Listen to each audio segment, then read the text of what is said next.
बिस्मिल्लाहिर्रहमानिर्रहीम। नाज़रीन, मैं हूं आपका मेज़बान Sabir Shakir programme the reporters में। सबसे पहले आज हम करेंगे टॉप स्टोरीज़ पे जाएंगे। सुनिए top stories.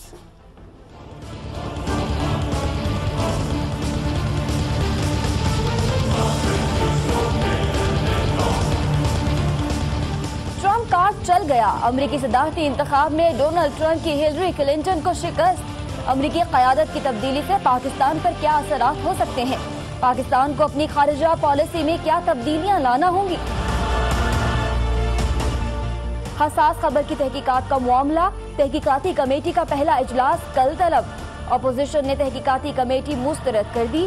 Justice retired Aamir रजा की कमेटी के सरबराह की हैसियत से तैनाती पर सवाल उठ गए। अपोजिशन का कहना है जस्टिस रिटायर्ड आमिर रजा के नून लीग से ताल्लुकात हैं।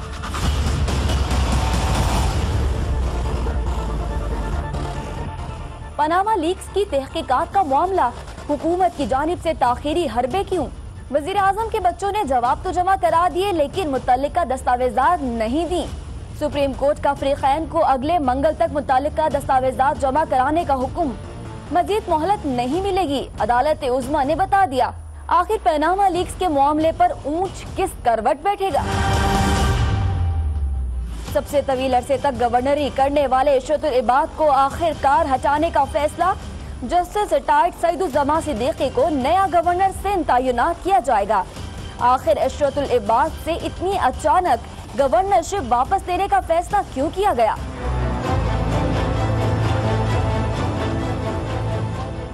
MQM के लिए पहले -1 और अब +1 का नया फार्मूला। परवेज मुशर्रफ को MQM पाकिस्तान का कायद बनाने की बातें क्यों? नाज़रीन जी, आपने टॉप स्टोरी सुनी आज की। आज हमारे साथ हस्बे मामूल लाहौर में होंगे आरिफ हमीद भट्टी साहब, और कराची से हमें ज्वाइन कर रहे हैं PSP के रहनुमा रज़ा हारून साहब, और कुछ ही देर में हमें ज्वाइन करेंगे न्यूयॉर्क से समी इब्राहिम साहब। वो अमरीकी इंतखाबात की कवरेज के लिए वहाँ गए हुए हैं। जब तक वो नहीं आते तो ये ज़िम्मेदारी मेरे पास है। आज सबसे पहले जो हम स्टोरी करेंगे वो है गवर्नर सिंध की तब्दीली। कराची की सूरत हाल, एक तो गवर्नर सिंध को तब्दील किया जा रहा है। आज सारा दिन ये ख़बरें चलती रहीं। सईदुज़्ज़मा सिद्दीकी मुस्लिम लीग नवाज़ और ख़ास तौर पे वज़ीर आज़म नवाज़ शरीफ साहब के बहुत ही मोतमद आदमी, जो कि सदारती इलेक्शन के उम्मीदवार भी रहे, और उनको अब गवर्नर सिंध के तौर पे लाए जाने का फ़ैसला किया जा रहा है। अभी तक ऑफिशियली कुछ अनाउंस नहीं किया गया, लेकिन ये कहा जा रहा है कि कुछ आइंदा चंद दिनों में हो जाएगा। सईदुज़्ज़मा सिद्दीकी साहब से उनकी मर्ज़ी पूछी गई थी, उन्होंने हाँ कर दी। उसके बाद कराची की सूरत हाल अदरवाइज़ करेंगे। MQM और के मुख्तलिफ जो धड़े, PSP बन गई, फिर MQM पाकिस्तान, फिर MQM लंदन, फिर +1 का फार्मूला जो आ रहा है उस पर बात करेंगे।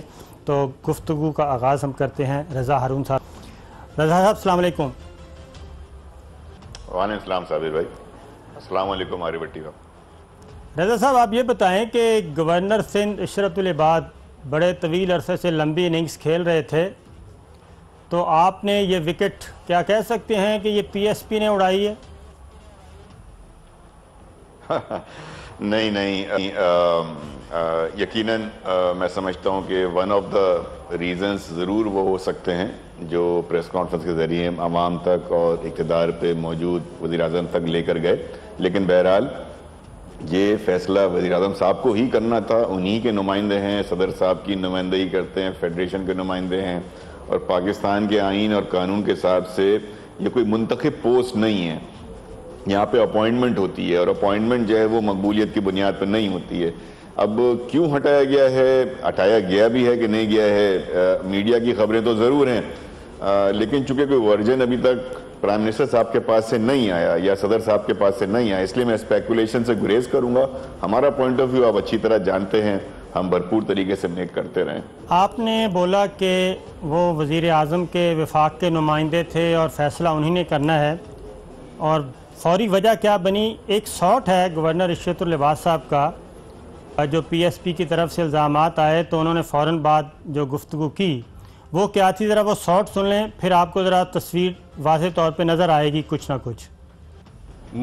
मुझे लोग कहते हैं इस्टेब्लिशमेंट का आदमी। भाई, इस्टेब्लिशमेंट का आदमी मैं कानूनी और आइनी तौर पर हूँ।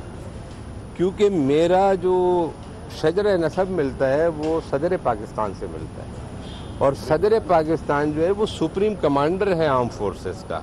तो technically, legally, constitutionally speaking I am part of establishment.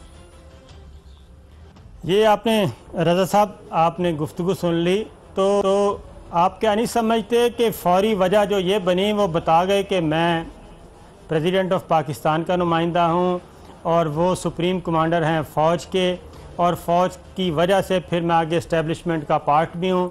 वज़ीर आज़म को तो वो अपना नहीं समझ रहे थे बॉस, और वज़ीर आज़म को उन्होंने पूरी ट्रेल से निकाल दिया। नहीं, वो बहरहाल उनका एक परसेप्शन था, और बहरहाल शजरा नसब उनका तो प्रेसिडेंट से नहीं मिलना चाहिए, उनके अपने तरफ ही कहीं मिलना चाहिए। ये तो एक मुलाजमत वाली बात होती है, और मालिक बॉस और सबऑर्डिनेट का ही रिश्ता होता है इसके अंदर। इसके अलावा शजरा नसब तो नहीं मिलना चाहिए मेरे हिसाब से, गलत शायद वो कह गए। लेकिन जहाँ तक ये बात है कि जी क्या वजह हुई होगी, वज़ीर आज़म साहब का ही फैसला होता है, चाहे वो गवर्नर साहब इसको मानते या नहीं मानते। ये जो आइनी तरमीम हो गई है, इसके बाद ये इख्तियार वज़ीर आज़म के पास है। उन्हीं की एडवाइस पर प्रेसिडेंट साहब जो हैं वो अपॉइंट करते हैं। और मैं फिर इस बात पे जोर दूंगा साबिर भाई कि ये अपॉइंटेड पोस्ट है, ये कोई इलेक्टेड पॉपुलर पोस्ट नहीं है, ये कोई इलेक्शन के ज़रिए नहीं आता आदमी। तो ये तो इसकी एक टर्म होनी चाहिए, और ठीक है, उनका कॉन्फिडेंस लेवल बहुत हाई था, लेकिन जाहिर है कि उनके जो एम्प्लॉइज हैं या उनके जो बॉसेस आरिफ हमीद भट्टी साहब से उन्होंने कोई और फैसला लिया है। भट्टी साहब आप बताएं, ये शजरा नसब वजह बनी है या कोई और वजह बनी है गवर्नर इशरतुल अब्बास साहब के जाने की? बिस्मिल्लाहिर्रहमानिर्रहीम। साबर हारून, मेरे मोहतरम भाई रज़ा हारून बड़े मासूम है।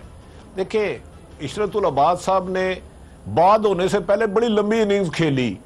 खिलाड़ी कोई भी रहा, कप्तान कोई भी रहा, अंपायर कोई भी रहा, लेकिन गवर्नर की बैटिंग उन्हीं के पास रही। इवन डिक्टेटर आए, पीपल्स पार्टी आई, लेकिन मैं समझता हूँ कि उसके बाद जो मुस्तफ़ा कमाल साहब ने इंकिशाफात किए थे, उससे गवर्नर साहब का तब्दील होना तो इतना अहम नहीं है जितना उनसे उन चीज़ों की इन्वेस्टिगेशन करना ज़रूरी है जो मुस्तफ़ा कमाल साहब ने इंकिशाफात किए। तो आजकल वैसे ही भी आपको पता है कि कुछ लोगों की छेड़ बन चुकी है एस्टेब्लिशमेंट। उनके घर में वो कह देना कि जी बाहर कोई एस्टेब्लिशमेंट का बंदा आया तो वो ताले लगते हैं। मेरा ख्याल है वो शॉर्ट भी था, वरना अदरवाइज 3-3.5 साल तो इस हुकूमत को हो गए हैं। 5 साल पाकिस्तान पीपल्स पार्टी को हो गया, मुशर्रफ साहब को हो गए हैं। लेकिन उसके बाद उन्हीं की जमात के एक अहम रहनुमा एक तवील अरसे के बाद पाकिस्तान आए और ऐसे इंकिशाफात करें जिससे पाकिस्तान की सलामती और पाकिस्तान के बिल्कुल कराची जैसे खुशहाल पाकिस्तान की निशानदेही करे कि वहाँ अमाजगा बनी हुई थी जराइम पेशा लोगों की। उसके बाद उनका रहना तो मेरा ख्याल है जाना तो ज़रूरी था, लेकिन उससे ज़्यादा उनसे इन्वेस्टिगेशन करना ज़रूरी है जो इंकिशाफात किए हैं। तो मेरी समझ में नहीं आता, हमारे मुस्लिम लीग नून के रहनुमा जब भी किसी ऐसी पोस्ट को लाते हैं, वैसे जमहूरियत का अलार्म लाते हैं तो, लेकिन कभी ब्यूरोक्रेट को ले जाते हैं, कभी रिटायर्ड जजों को ले जाते हैं। पता नहीं जजों से इनसे क्या इतने मसले मसाइल हैं कि पॉलिटिशियनों को गवर्नरी देना भी पसंद नहीं करते। रफ़ीक तारड़ साहब, भट्टी साहब आप इतने सादा नहीं है। रफ़ीक तारड़ साहब ने जो खिदमात सरंजाम दी थी माजी में, तो वो आपको अंदाज़ा होगा उसका क्यों की थी। रज़ा हारून साहब ये बताएं कि उन्होंने कुछ नहीं किया था यार, उन्हें ब्रीफ केस दिया गया था, वो कोयटे लेकर गए थे, इमानत फट के इमारों को दे आई, तो उन कौन सी बेईमानी की है? देखे ना जजों का काम यही है ना। रफ़ीक तारड़ साहब इतने सीनियर जज मोस्ट थे, आखिर प्रेसिडेंट पाकिस्तान में भी वो बने ना। अच्छा, तो रज़ा हारून आप ये बताएं कि गवर्नर सिंध की तब्दीली से क्या फ़र्क पड़ेगा? सईदुज़्ज़मा सिद्दीकी साहब को लाने का फ़ैसला क्यों किया गया मियाँ साहब ने और पीपल्स पार्टी ने? जो मेरी इत्तला है शायद पीपल्स पार्टी भी ऑन बोर्ड है और उनसे भी उनकी मर्ज़ी जानी गई थी। तो क्या वजह है पीपल्स पार्टी कराची में आइंदा इंतखाबात की तैयारी कर रही है, वो अपना पोर्शन ज़्यादा लेना चाहती है? अगर गवर्नर इशरतुल अब्बास गवर्नर हाउस में होते तो MQM को क्या नुकसान हो सकता था, PSP को क्या फ़ायदा हो सकता था, इसको आप कैसे देखते हैं? देखिए साबिर, मैं समझता हूं कि अगर बिल्कुल हम आइन और कानून के दायरे में गुफ्तगू करें तो गवर्नर की मौजूदगी से भी कोई फ़र्क नहीं पड़ना चाहिए किसी सियासी जमात को। ये है वो रोल जो एक न्यूट्रल किस्म के अनकॉन्ट्रीब्यूशल गवर्नर का होना चाहिए कि उसकी मौजूदगी से कोई फ़र्क ना पड़े, ना कि उसके जाने से कोई फ़र्क ना पड़े। तो ये तो उनका रोल था कि वो पॉलिटिकल एक्टिविटीज़ में ज़्यादा इन्वॉल्व थे। जहाँ तक रह गई बात सईदुज़्ज़मा सिद्दीकी साहब की, तो हम सब जानते हैं उनका एक बड़ा बेदाग माजी है, नॉन पॉलिटिकल किस्म का आदमी है, न्यूट्रल है, हमेशा बैलेंस्ड ओपिनियन उन्होंने दिया है और आइन और कानून की पासदारी का तो हम सबको पता है, उन्होंने हल्फ उठाने से इनकार किया था, तो ये तो हम उनके मुतालिक जानते हैं। जहाँ तक रह गई जी हमें क्या फ़ायदा होगा और पीपल्स पार्टी को, तो पीपल्स पार्टी का तो देखें ना, इस शहर में, इस शहर की अगर किसी को पॉपुलैरिटी चाहिए, इस शहर की अगर कोई चाहता है कि वो उसकी नुमाइंदगी, तो खुदा के वास्ते इस शहर की खिदमत करके वो हासिल करें, इस शहर के लोगों की मदद करें। या 4-4 फुट आज अपने कैमरामैन को आप किसी इलाके में भेज दें आंख बंद करके, साबिर भाई 4-4 फीट कचरा जमा है गलियों के अंदर, सीवरेज की लाइनें फटी पड़ी हैं, गलियों में पानी है, सड़कों का तबाह हाल है। रजा भाई ये काम तो गवर्नर सिंध ने तो ये काम नहीं करना होता ना, गवर्नर सिंध ने तो ये काम नहीं करना। मैं तो पीपल्स पार्टी की, मैं आपके सवाल के दूसरे हिस्से की तरफ आ गया था जहां हमने पीपल्स पार्टी को कहा था कि वो फायदा, मैं कहता हूं बिल्कुल फायदा उठा लें भाई, कराची वालों की खिदमत कर लें, ये सारे काम कर लें और कराची का सारा वोट ले जाएं। पीएसपी को इससे कोई वो नहीं है, पीएसपी तो अपनी सियासत करेगी, लेकिन वैक्यूम आर्टिफिशियल क्रिएट करके शहर के लोगों के, सूबों की लोगों की खिदमत ना करके, उनको तबाहाली में डालकर, उनका कोई काम ना करके, ना कचरा उठाएं, ना पीने का पानी दें, ना सीवरेज की लाइनें हो, ना पार्क हो, ना सड़कें बनी, और ख्वाहिश हमारी ये हो कि सारा मुल्क हमें वोट दे, ये कहाँ का इंसाफ है, कौन सी जमहूरियत है, कौन सा सिस्टम है? ये मैं इस चीज से डिसएग्री करता हूं। अच्छा रजा भाई ये बताइए पिछले 8.5 साल में आप क्या समझते हैं पाकिस्तान पीपल्स पार्टी ने सिंध खुसूसन कराची के मसाइल हल किए हैं या इसमें इजाफा किया है? और गवर्नर इशरत उल अबाद का रोल एक तवील इनिंग्स खेली है, आप उनको किस नजर से देखते हैं? देखिए आरिफ भाई, पिछले 8.5 साल में पीपल्स पार्टी के बाद वजीर आला भी रहा है, वजीर दाखिला भी रहा है, वजीर बल्दियात भी रहा है, वजीर खजाना भी रहा है और वजारत PND भी रही है। यही वो 5 वजारतें हैं वजीर आला के होते हुए जिसके तहत तरक्याती काम होते हैं और लोगों के आम मसाइल उनके डोर स्टेप पे हल होते हैं, बल्दियाती काम। रजा भाई आपकी बात मैं काट रहा हूं, इस वक्त नाकाम हुई है। समी इब्राहिम साहब ने हमें ज्वाइन किया। रजा भाई 1 मिनट के लिए। समी साहब अस्सलाम वालेकुम। जी वालेकुम अस्सलाम। आप कैसे हैं? खैरियत है? आपने ट्रंप को जितवा दिया? हाँ जी, ट्रंप जीत गया, स्टेटस को उसने ललकारा था और रवायती सियासत को दफन कर दिया अमेरिका में। ये हमारा अगला सेगमेंट है। ये बताएं कि गवर्नर सिंध की आपकी अदम मौजूदगी में फैसला हो गया है, गवर्नर सिंध को तब्दील किया जा रहा है, इशरत उल अबाद साहब की इनिंग्स ख़त्म होने वाली है, सईदुज़्ज़मा सिद्दीकी साहब आ रहे हैं, तो आपके ख्याल में ये सब कुछ कैसे हो गया? देखिए साबिर, जब मेरी मुस्लिम लीग के कुछ लोगों से बात हुई थी अमेरिका आने से पहले भी, तो वो बड़े खफा थे जो बिलावल भुट्टो ने लाइन ली है। उनका ये कहना था कि ये तो ठीक है कि इस वक्त हमें पीपल्स पार्टी की जरूरत है क्योंकि उनके नजदीक वो सामना कर रहे थे एस्टेब्लिशमेंट का, लेकिन उनके जहनों में ये सोच है पीपल्स पार्टी के कि अगर इमरान खान का धरना खत्म हो जाता है और वो नए आर्मी चीफ का तकर्रर हो जाता है तो वो जो पीपल्स पार्टी के साथ उनका एग्रीमेंट था कि आगे जाके भी वो पीपल्स पार्टी को सिंध में हिस्सा देंगे, तो वो नून लीग इस तरह करने नहीं जा रही। इमरान खान से निपटने के बाद, सिक्योरिटी लीक्स वाले मामले से निपटने के बाद, और अगर नए आर्मी चीफ का तकर्रर करके दिसंबर में नवाज शरीफ साहब दाखिल हो जाते हैं, उनका ये ख्याल है कि वो अदालतों से भी बच जाएंगे इसलिए कि उनके खिलाफ कोई एविडेंस नहीं है, तो वो आगे जाके वो पीपल्स पार्टी को टाइट करेंगे। अभी तक तो पीपल्स पार्टी के साथ हैं, लेकिन अगले मंजरनामे में नवाज शरीफ साहब पीपल्स पार्टी को सिंध में कोई बड़ा हिस्सा नहीं देना चाहते, उनकी जगह वो जो दूसरे नेशनलिस्ट फोर्सेज हैं उनको आगे लाना चाहते हैं। तो इसलिए ये जो मूव की है नवाज शरीफ साहब ने, बड़ी कैलकुलेटेड मूव की है और उन्होंने एक तरह से बिलावल भुट्टो को भी वार्निंग दी है। तासुर यही है कि पीपल्स पार्टी ऑन बोर्ड है, लेकिन आगे जाके ये सामने बिल्कुल वाज़ेह हो जाएगी बात कि नवाज शरीफ साहब आने वाले सेटअप में पीपल्स पार्टी को कुछ ज्यादा हिस्सा देने के लिए तैयार नहीं है। एक तो अभी रज़ा हारून ने बात की थी कि सईदुज़्ज़मा सिद्दीकी साहब ने शायद हलफ उठाने से इनकार किया था, तो रज़ा भाई इन्होंने इनकार नहीं किया था बल्कि ये हलफ के लिए तैयार थे, लेकिन उनको चीफ़ जस्टिस हाउस से बाहर निकलने नहीं दिया गया था और परवेज़ मुशर्रफ साहब की उस वक्त गवर्नमेंट थी, तो उन्होंने उनके पास इत्तलात थी कि सईदुज़्ज़मा सिद्दीकी साहब की एफिलिएशन मियाँ साहब से बहुत ज़्यादा है और ये हलफ उठाने के बाद कुछ ट्रबल क्रिएट करेंगे, इसलिए ये रेडी थे, आना चाहते थे, लेकिन उनको हाउस में ही, CJ हाउस में ही कुछ देर के लिए रोका गया था और फिर नया हलफ हुआ था।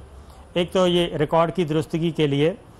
दूसरी, ये जो समी साहब ने बात की है कि मुस्लिम लीग नवाज़ आइंदा इंतखाबात में फ्रंट फुट पे आना चाहती है सिंध की हद तक और कराची की हद तक, तो क्या ये वजह भी हो सकती है कि अपना प्लेयर लाया जाए? देखिए, सियासी तौर पे तो to be honest fair comment तो यही होगा कि उनका हक तो बनता है, क्योंकि नुमाइंदा तो बहरहाल वज़ीर आज़म का ही होना चाहिए, गवर्नर। लेकिन हर सूबे की एक अपनी डायनेमिक है और एक सूबे की, हर सूबे की अपनी जो एक इक्वेशन है। सियासत के अंदर, सियासत में हम अपना, हमारा राइट होता है कि हम किसी भी जमात को पूरे मुल्क में जाकर वो अपने लिए कोशिश करें, और क्यों नहीं, बिल्कुल उनको करनी चाहिए। लेकिन सियासत में किसी भी सूरत में किसी बड़ी कॉस्ट के ऊपर, किसी बड़ी तबका आबादी की कॉस्ट के ऊपर या सर्विस की कॉस्ट के ऊपर ये फैसले नहीं करने चाहिए। आपस की लड़ाई ज़रूर हो सकती है मुस्लिम लीग और पीपल्स पार्टी की, दोनों में कंपटीशन भी हो सकता है, लेकिन इस कंपटीशन का बेहतर तरीका ये होगा कि आप आवाम की खिदमत करें, आप आवाम के काम करें। मैंने काम गिनाए आपको, उनके सोशल वेलफेयर के काम करें, बल्दियाती काम करें, तरक्याती काम करें, कराची को ट्रांसपोर्ट जल्द से जल्द दें, अस्पतालों की हालत बेहतर करें।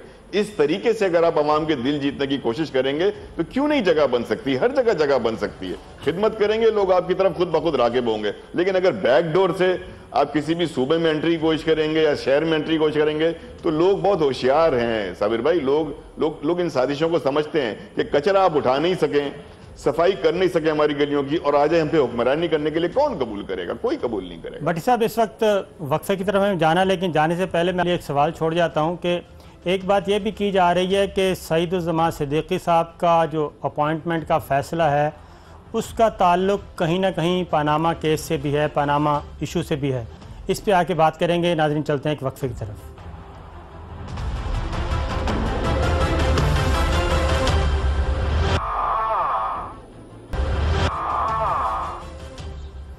वेलकम बैक नाजरीन। भट्टी साहब, आपसे मैं बात कर रहा था वक्फे पे जाने से पहले कि सईदुज़्ज़मान सिद्दीकी साहब को जो लाया गया है, क्या इसकी वजह ये तो नहीं है कि उनका ताल्लुक़ रिटायर्ड जज हैं, जुडिशरी से है और कोई ना कोई और फ़ायदा उनसे उठाना मकसूद हो?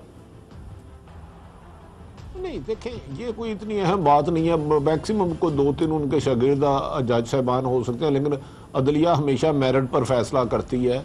मैं उसको तो छोड़ा, मैं पहले समी साहब से इख्तलाफ राय की गुस्ताखी करने लगा हूँ। एक तो इन्होंने गलत फरमाया, जितना वो डॉन लीग के बाद मुस्लिम लीग नून को पीपल्स पार्टी की ज़रूरत पड़ी है, माजी की हिस्ट्री बता रही है, पीपल नून लीग को कभी भी इतनी ज़रूरत नहीं रही। एक 2014 के धरने में रही, उसके बाद डॉन लीग के बाद रही। उसी के बाद बिलावल साहब ने फरमाया कि हो सकता है अगर हमारे ये 4 मुतालबा दिए अगर ना हुए तो हम कमीशन वगैरह नहीं मानेंगे। उसके बाद परवेज़ रशीद साहब जब उधर गए, उधर तशरीफ लेकर गए सेनेट में, तो तालियां बजाई गई और और सेनेटर हैं रज़ा रुबानी साहब, उन्होंने फरमाया हम सब आपके साथ हैं। वो मैसेज था कि उस इशू पे पीपल्स पार्टी उन्होंने कहा। हाँ, पनामा लीग पे मुझे नहीं पता, ये सब डिजिटल मामला है। मैंने रात एक ख्वाब देखा था, मुझे पता नहीं है सच है कि नहीं है, उनका इन हालात से कोई वाक़या नहीं। एक लाहौर मॉडल टाउन के बहुत अमीर आदमी है, उन्होंने जाके 73 में एक मिल लगाई, वो मिल कामयाब ना हुई, चली नहीं, 80 में वो सेल कर दी गई। 80 में सेल कर दी गई, फिर उनका एक रिश्तेदार किसी कानूनी फंदे में फंस गया। जब कानूनी फंदे में फंस गया तो उस वक़्त के वो हुक्मरान उनके पास गए और उन्होंने कहा कि यार मुझे एक खाली कागज़ पे लिख दो कि ये पैसे 80 में आपने दिए थे मिल बेच के, हालांकि वो मिल उनकी नहीं थी। अब एक कागज़ तैयार किया जा रहा है, वो जो 14 या 15 को कहीं जमा कराया जाएगा, लेकिन मुझे नहीं पता वो ख्वाब था, वो झूठा था या सच्चा था। वो कागज़ तैयार कर लिया गया है खाली कागज़ पे, लेकिन कहा जा रहा है कि जिनकी तरफ से कागज़ पेश किया जाएगा वो उस वक़्त के जो जज थे जो मुझे ख्वाब में आए थे उनके पास पेश नहीं होंगे वो। तो क्योंकि 73 के मिल खरीदी 80 में बिक गई, क्योंकि उसके बाद 93 और 80 का फर्क 13 सालों का निकालना बड़ा मुश्किल होगा। समी साहब, ये भट्टी साहब ने तो इधर एक ख्वाब देखा है दिन दिहाड़े, आपने भी कोई वहाँ न्यूयॉर्क में ख्वाब देखा है पनामा केस से मुतालिक, पनामा लीग से मुतालिक? अच्छा, मैंने कोई ख्वाब नहीं देखा, लेकिन मैं भट्टी साहब की जो बात है, बहुत सारा जो हिस्सा है इसको तो मैं एंडोर्स करता हूं, लेकिन मैं कुछ थोड़ा सा इसमें अपनी इनपुट देना चाहता हूं। लेकिन इससे पहले मैं माजरत करना चाहता हूं नाजरीन से कि वो मैंने हाथ में टेलीफोन पकड़ा हुआ है, तो वो बड़ी एक और सी सूरत लग रही होगी, लेकिन उसकी वजह ये है कि यहाँ पे राउंड द क्लॉक हम यूएस इलेक्शन की कवरेज करते रहे, तो हमारा स्टूडियो का स्टाफ आज कुछ ऑफ है, आ नहीं सका, लेकिन कल इंशाल्लाह आपको मुकम्मल सही अंदाज में आपको सारे विजुअल्स भी मिलेंगे। अच्छा, ये जो भट्टी साहब ने बात कही है ना कि इसमें कोई शक नहीं कि पीपल्स पार्टी ने बड़ा सपोर्ट दिया और अभी भी पीपल्स पार्टी साथ है, लेकिन याद रखें सियासत बड़ा बेरहम खेल है। यहाँ पे तो हालत ये है कि नवाज शरीफ साहब अपने भाई शहबाज शरीफ साहब को भी कुछ देने के लिए तैयार नहीं होंगे अगर कोई जरूरत या मौका भी आए तो पीपल्स पार्टी के लिए जो मनसूबाबंदी नवाज शरीफ साहब ने की हुई है, ये उस मुस्तकबिल की मनसूबाबंदी का एक हिस्सा है। उन्होंने जब सदीकी साहब को अगर लगाना है तो एक तो ये रिवॉर्ड देना है, जो उनके साथी थे उनको वो रिवॉर्ड दे के साथ रखना चाहते हैं। दूसरा, जुडिशरी को भी मैसेज देना चाहते हैं कि वो बड़ा जुडिशरी के साथ मिलकर काम करेंगे, मिलकर चलने के लिए तैयार हैं और वो बड़ी रिस्पेक्ट करते हैं। और पीपल्स पार्टी ने भी उनको, जो बिलावल भुट्टो की गुफ्तगू है, पब्लिक गुफ्तगू, उसको नवाज शरीफ साहब ने बड़ा नापसंद किया, उनको मोदी का यार भी कहा उन्होंने बिलावल ने। इसके बाद अभी भी वो बार बार कहते हैं मैं तहरीक चला दूंगा, बड़ा नापसंद करते हैं नवाज शरीफ साहब इस बात को, वो इख्तलाफ राय पसंद नहीं करते। ये सारी जो मनसूबाबंदी है इसमें अभी तो वो पीपल्स पार्टी के साथ हैं, लेकिन अगर दिसंबर जनवरी में नवाज शरीफ साहब इस सारे क्राइसिस से निकल गए तो जो पीपल्स पार्टी का वो हशर करेंगे वो कोई इमरान खान और तहरीक इंसाफ से कम नहीं होगा, जो उनके साथ उनका रवैया है। आपने और भट्टी साहब ने कहा कि पनामा पेपर से मुतालिक मेरी भी जो इतलात हैं वो ये हैं, मुस्लिम लीग नवाज़ के हल्के ख़ास तौर पे बता रहे हैं कि जितने भी आला दिमाग थे कानूनदान इकट्ठे हुए हैं और उनके मुताबिक वो इतना सफिशेंट जवाब तैयार कर चुके हैं, कोई एविडेंस भी, कि जिससे वो अदालत को मुतमईन कर सकेंगे कि उन्होंने कोई ऐसा खिलाफ कानून और खिलाफ आइन कायम नहीं किया जिसकी वजह से उनको गिरफ्त में लाया जा सके। और बेशतर क्योंकि जितना भी ये 6-7 महीने मिले हैं उसमें काफ़ी सारा रिकॉर्ड वो तरतीब दे चुके हैं, पेपर्स तैयार कर चुके हैं। तो आप क्या समझते हैं फिर ये तो पीटीआई के लिए तो फिर सबूत लाना बहुत मुश्किल होगा पनामा केस को साबित करने के लिए? भट्टी साहब देखिए, ये बड़ा सिंपल केस है साबिर। उन्होंने कहा कि उनके बच्चों के पास इंडस्ट्री है, उनके बच्चों के पास फ्लैट्स हैं, उन्होंने उसको एक्सेप्ट कर लिया। और जो अभी तक जजेस के रिमार्क्स आए हैं उसमें उन्होंने सीधा 2 पॉइंट थे कि ये फ्लैट्स हैं या नहीं और इनको खरीदा कैसे गया। तो एक तो जज साहब ने कहा अपने रिमार्क में कि आपने मान लिया कि ये फ्लैट्स हमारे हैं, ऑफशोर कंपनीज है, अब ये पैसे की ट्रेल हमें दिखा दें। इसमें उन्होंने सिर्फ बैंक ट्रांजैक्शंस दिखानी है, पैसा कैसे गया वो दिखाना है। अगर हुंडी के जरिए गया, गैर कानूनी जरिए से गया तो वो क्राइम है, वो जुर्म है, उसके मुताबिक सजा मिल जाएगी। नैब ऑर्डिनेंस के तहत 85 से सारी चीजें देखी जा सकती हैं कि किस तरह से पैसा गया। अगर पैसे का सोर्स नहीं बताते तो फिर ये लीगल इशू है दूसरा कि जो ये कहते हैं कि वो सिर्फ मरियम नवाज साहबा ट्रस्टी हैं, लेकिन ट्रस्टी की डेफिनेशन क्या है। तो ये बड़ा सीधा सीधा केस है, इसमें कुछ ज्यादा टाइम नहीं लगेगा। और मुझे नहीं लगता कि इस वक्त जो जुडिशरी ने जिस अंदाज में अभी तक इस केस को टेकअप किया है कि वो कोई नवाज शरीफ साहब ने भले जितने भी जवाब तैयार किए हो, अगर तो बहुत ही कानून और आइन के मुताबिक होंगे तो छूट जाएंगे, और अगर पैसे इधर उधर से लेके किए हैं जैसी बात हो रही है तो फिर साबिर ये बचना बहुत मुश्किल है उनका। भट्टी साहब, जैसे आपने कहा ख्वाब देखे, मेरे पर इतलात हैं कि कुछ पेपर्स उन्होंने डॉक्यूमेंट्स तैयार कर लिए हैं, रिकॉर्ड इतना मेंटेन कर लिया है कि अगर वो कोर्ट में जाके सबमिट करवाते हैं तो उसमें कोई बहुत ज़्यादा जिम्मेदारी उन पर आयद नहीं होगी। और पीटीआई के पास और जो दीगर पिटिशनर्स हैं उनके पास ऐसी कोई चीज़ नहीं है कि वो पनामा से जाके या कुछ ऐसी चीज़ें जाके पेश कर सकें। तो जो पेपर्स तैयार किए हैं उसके बारे में आपके पास कोई इत्तला है, ज़रा शेयर करें। भट्टी साहब को आवाज़ नहीं आ रही, समी साहब के पास वापस चलते हैं। समी, देखिए मेरी बात सुने साबिर, आपने ये जो बात कही है ना कि पेपर्स तैयार कर लिए हैं और ऐसे कर लिया, ऐसा पेपर कैसे तैयार कर लेंगे? कोई मशीन लगाई हुई है जिसमें पेपर तैयार कर लिए? पेपर तैयार होते तो वो पब्लिक हो जाते। सीधा सीधा केस है। पनामा पेपर्स कोई पाकिस्तान ने शुरू नहीं किया, बाहर के कंपनी ने अपने डॉक्यूमेंट्स रिलीज किए, दुनिया के 400 इन्वेस्टिगेटिव जर्नलिस्टों ने इसके ऊपर इन्वेस्टिगेशन की, सामने बात आ गई, वो टेलीफोन पर इंटरव्यूज में मान चुके हैं। उन्होंने ये माल, उन्होंने उनके ये फ्लैट्स हैं, उनकी ये ऑफशोर कंपनीज हैं, गोशवारों में उसका जिक्र नहीं किया। ये तो सीधा सीधा केस है। अब किसी को कोई अगर किसी ने बचना है तो वो अल्लाह ताला ने अगर किसी के लिए सजा नहीं रखी तो फिर तो ठीक है। इसमें कौन से डॉक्यूमेंट उन्होंने तैयार किए हैं भाई? या तो बताएं पैसे कहां से आए। उनके वालिद साहब के टैक्स रिटर्न है, नवाज शरीफ साहब के अपने टैक्स रिटर्न है। कहते हैं जी 3 मिलियन में खरीदा था, 4 मिलियन में खरीदा था, उस वक्त सस्ते थे। भाई सस्ते होंगे लेकिन पैसे गए कैसे? किस तरह से गए? क्या वो जो इनकम है रिटर्न से मैच करती है? भट्टी साहब, मैच करती, जितना भट्टी साहब से मर्जी बना पूछते ले। हैं। भट्टी साहब आप बताएं, क्योंकि जो मेरे पास इत्तला है वो ये है कि वो दौलत पाकिस्तान से कमाई ही नहीं गई, जो बाहर इन्वेस्टमेंट हुई है वो बाहर ही फैक्ट्रियां लगाई गई, वहीं से सेल हुई, कहीं से गिफ्ट आया, वो सारा एडजस्टमेंट बाहर का बाहर ही दिखाएंगे, पाकिस्तान की हदूद में वो आएंगे ही नहीं, तो वो मनी ट्रेल दिखाने की उनको ज़रूरत नहीं पेश आएगी। भट्टी साहब आप बताएं कि जो पेपर्स आपके पास खबर है, तो पेपर शेपर तैयार किए हैं, आप दोनों ज़्यादा बाखबर है, मैं तो नाहल आदमी हूँ। 73 में एक फैक्ट्री लगाई गई, जो जिनकी जाहिर की जा रही है उनकी फैक्ट्री है ही नहीं थी, उनकी फैक्ट्री थी नहीं, वो उस शख्सियत की फैक्ट्री थी जिनके कहने पे 2 नवंबर को एक सियासी जमात के अहम रहनुमा पाकिस्तान नहीं आए। उनकी फैक्ट्री थी जिनके कहने पे अहम सियासी रहनुमा 2 नवंबर इस्लामाबाद मार्च में नहीं आए। वो 73 में ली गई, 80 में बेच दी गई। अब उनको कहा जा रहा है कि आप एक कागज हमें दे दें लिख के। वो कागज जो लिखा जा रहा है, वो कागज जो लिखा जा रहा है, उसके बाद 101 सवाल आ जाएंगे। तो क्या वो शख्सियत तैयार हो गई है? 80 वो शख्सियत तैयार हो गई है। और मैंने ये नहीं बताना कि वो 1-2 दिन बाद मुल्क से जा रहे हैं, क्यों मुझे भी मरवाना है यार भाई, आप तो सेफ सिटी में रहते हैं और समी सब वैसे अमेरिका में है। और दूसरा ये मुझे कह रहे हैं कि नून लीग, और भाई ये जो डॉन लीग है इसका एक मास्टरमाइंड पाकिस्तान से बाहर बैठे हुए हैं। पता नहीं हम लोग किस तरह बातें कर लेते हैं, किस तरह से सुन लेते हैं। डॉन लीग का एक मास्टरमाइंड, जिसके बाद रजा रबानी साहब ने स्टेटमेंट दी, जिसके बाद कुछ सियासी जमातों ने पॉलिसियाँ चेंज की, वो है। और वो जो कागज़ लिखा जा रहा है मेरी इतलात के मुताबिक उसमें बिल्कुल वेट नहीं है। वो अगर कहीं पेश किया जाएगा तो उस पर 101 सवाल आएंगे, और वो उस दिन सवाल एक दिन पहले मैं बता दूंगा उसमें क्या क्या लिखा गया है। अब लिहाजा मुझे भी रहने दें। इस वक्त वक्फे का टाइम हुआ है, एक ब्रेक लेते हैं नाजरीन, उसके बाद वापस आते हैं तो अपनी गुफ्तगू को जारी रखेंगे।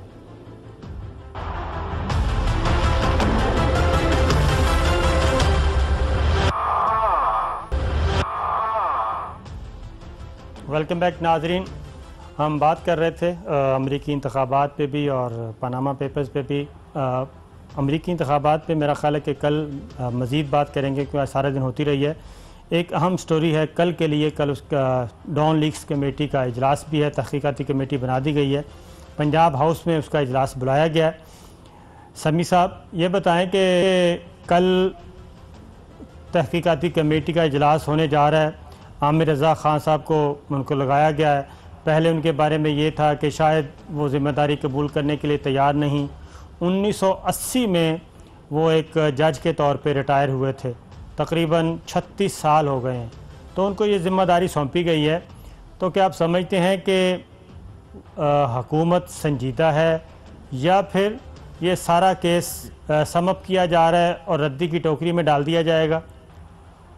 देखिए, हुकूमत बहुत ही संजीदा है, और संजीदा वो अपने आप को बचाने के लिए है, इसीलिए उन्होंने जस्टिस रिटायर्ड आमिर रज़ा का इंतखाब किया है। ये कमेटी कोई तहकीकात के लिए नहीं बनाई जा रही, ये तो जो कुछ किया गया है उसके ऊपर मिट्टी डालने के लिए बनाई जा रही है। मजाक है तहकीकात के नाम पर। आपने अपने ही एक मुलाजम को, जिनकी बेटी उनके पास काम करती है, सोशल मीडिया भरा पड़ा है, जिस तरीके से सारा ये 1 महीने के बाद इस कमेटी का नाम हो रहा है रिटायर्ड जज, जो जैसे आपने बताया पता नहीं कई दहाइयों पहले वो रिटायर्ड हुए थे।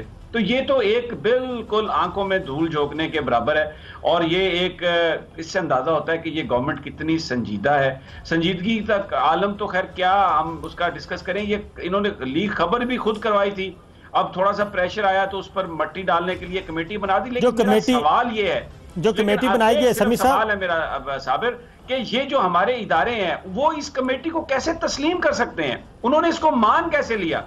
क्या किसी में दमखम नहीं आके कोई बात कर सके, सीना ठोक के बात कर सके कि ये आप क्या कर रहे हैं?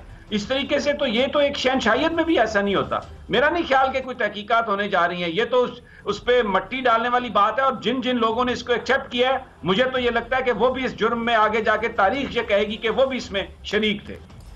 ये कमेटी जो बनाई गई है 7 मेंबर्स है, उसमें सिर्फ एक ISI और एक MI, बाकी तमाम के तमाम हुकूमती ओहदेदार हैं या हुकूमत से वाबस्ता हैं या फिर सिविल साइड से हैं।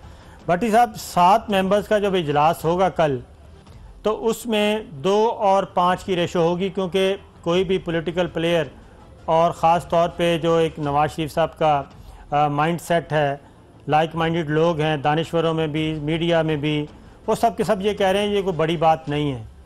आप ये बताएं कि कल जो जिस माहौल में ये इजलास होगा उससे क्या बरामद होगा, साबित क्या करना चाहते हैं और तहकीकात किस चीज़ की, जबकि वज़ीर आज़म हाउस से ये स्टेटमेंट आ चुकी है कि एक प्लांटेड ख़बर थी, इसमें परवेज़ रशीद साहब ने ये किया, एविडेंस मौजूद है, मज़ीद इसको इंक्वायर करने की ज़रूरत है। पीछे रह क्या जाता है? अच्छा, साबर नंबर तो एक तो हुकूमत की नज़र में ये इशू है ही नहीं। पसे पर्दा जो गुफ्तगू करते हैं वो कहते हैं हमारा जो माइंड सेट था हमने वही खबर दी, वही खबर चली, उसमें कोई इबहाम नहीं है। मुझे इस कमेटी का तो नहीं पता, एक और कमेटी बनी है उसके भी 7 मेंबर हैं। उनका जो सरबराह है ना, चंद्र कुछ अरसा कबल डूंगा गली मरी में बेचारे गिर गए थे, यादाश्त भी उनकी ठीक नहीं है, उनके बेचारे हालत भी ठीक नहीं है, वो भूल जाना है, वो बड़ा बेचारे इलाज भी करा रहे हैं। मैं इस कमेटी की बात नहीं कर रहा, इस कमेटी में तो मुझे नहीं पता कौन है। वो जो डूंगा गली है वो भी उनकी उम्र भी इतनी है जितनी आप अंदाजन बता रहे थे। इस कमेटी का मैं आपको बता देता हूँ रिजल्ट। इसमें 7 पर्चियां डली हुई हैं जिन पे 5 पे लिखा हुआ है बेसलेस, ना सिक्योरिटी ब्रीच हुआ है, हकायक बरक्स है, इल्ज़ाम जो लगाए गए हैं सियासत दोनों पर गलत है, हकायक के बरक्स हैं। इस पर 2 बंदे इख्तलाफी नोट लिखेंगे। ये कमेटी ने रिपोर्ट भी तैयार कर ली हुई है, कमेटी ने सिर्फ अनाउंस करनी है। दूसरी बात जो समी साबर साहब समी इब्राहिम साहब फरमा रहे थे कि अदारों में दमखम नहीं रहा, अब मुझे लगता है अदारे भी यही फरमा रहे हैं, जागते रहना साढ़े ते ना रहना, असी तो आप नहीं रहे। तो लिहाजा इस बड़े एलिगेशन के बाद बीइंग के पाकिस्तानी हमारा दिल दुखता है कि हमारे हजारों लोग शहीद हुए, उनकी तजलील हम किस तरह कर रहे हैं। ये कमेटी बनाकर जो मजाक किया गया है, 5 वो आदमी है इस कमेटी में, 4 जिनकी एक सिग्नेचर पे पीएम या सीएम के सिग्नेचर पे वो ओएसडी हो जाएंगे, नौकरी से बरतरफ हो जाएंगे। तो उन्होंने क्या फैसला करना है। तो लेकिन मैंने जिस बंदा का ना डूंगा गली गिरे थे उनका नाम नहीं लूंगा, ना मुझसे पूछना, वो बेचारों की याददाश्त इतनी तेज नहीं है, लेकिन वो कमेटी का नाम है, ठीक है, फैसला वही करेंगे। उनका नाम भी मिलता जुलता ही है और वो भी मिलती जुलती कमेटी है। समी साहब ये बताएं कि मुझे 1 माह पहले एक साहब मिले और उन्होंने कहा कि वो प्रोग्राम हमारा देखते हैं बाकायदगी से, तो काफ़ी समझदार, तो वो कहते हैं कि 1 माह पहले की बात है, उन्होंने कहा कि अमेरिका में डोनाल्ड ट्रंप जीत जाएंगे इलेक्शन, और अगला पोर्शन जो ख़बर का दिया वो मैं यहाँ नहीं बता सकता। पहली बात तो उनकी दुरुस्त साबित हो गई है, अगली बात जो है वो दुरुस्त साबित होती है कि नहीं होती, ये कुछ दिन इंतज़ार कर लेते हैं हम। आप ये बताएं कि डोनाल्ड ट्रंप के जीतने से पाकिस्तान के साथ अमेरिका के जो ताल्लुकात हैं वो किस नौइयत के होंगे, और जो डोनाल्ड ट्रंप जो अपनी कैंपेन में कहते रहे बार बार एंटाई मुस्लिम उन्होंने स्टांस लिया, इसको आप कैसे कहेंगे कि अब क्या वो सदर बनने के बाद कुछ चेंज लाएंगे अपने आप में? देखिए, इलेक्शन से पहले जो बात होती है वो पब्लिक कंजम्पशन के लिए होती है, पॉलिटिक्स होती है। वो दौर खत्म हो गया। जो उन्होंने कल रात अपनी तकरीर की उसमें उन्होंने कहा कि वो साथ लेके चलेंगे, लेकिन इंडिया के बड़े वो दोस्त होंगे, रशिया के साथ वो दोस्ती ज्यादा करेंगे, चाइना को टारगेट करेंगे, ईरान को टारगेट करेंगे, मिडिल ईस्ट में इजराइल को बहुत ज्यादा प्रोटेक्ट करेंगे। इजराइल के आजकल सऊदी अरब के साथ बड़े अच्छे ताल्लुकात। साहब और रजा हारून साहब, आपका बहुत बहुत शुक्रिया। प्रोग्राम का वक्त नाज़रीन ख़त्म हो गया है। उधर से अमरीकी सदारती इलेक्शन जो है डोनाल्ड ट्रंप जीत चुके हैं, और साथ ही जो पाक भारत कशीदगी है उसमें अचानक इंडिया ने इजाफा कर दिया है कशीदगी में, और पहली दफ़ा आर्टिलरी का इस्तेमाल हुआ है, भारी मार्टर गोले इस्तेमाल किए जा रहे हैं। मज़ीद अपडेट्स हम आपको देते रहेंगे। कल तक के लिए इजाज़त दीजिए। अल्लाह हाफिज़।